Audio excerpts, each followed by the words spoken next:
காங்கேயம் சிவன்மலை அருகே உள்ள Jaycees matric மேல்நிலைப் பள்ளியில் 11ஆம் வகுப்பு கணினி அறிவியல் பிரிவில் பயின்று வந்த 15 வயது மாணவன் அக்ஷயன் மரம் முறிந்து விழுந்ததில் உயிரிழந்தார்.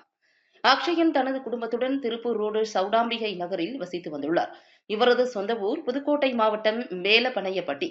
தந்தை ராஜ்குமார் மற்றும் தாய் தேவி ஆகியோர் தனியார் நிறுவனத்தில் பணியாற்றி வருகின்றனர்.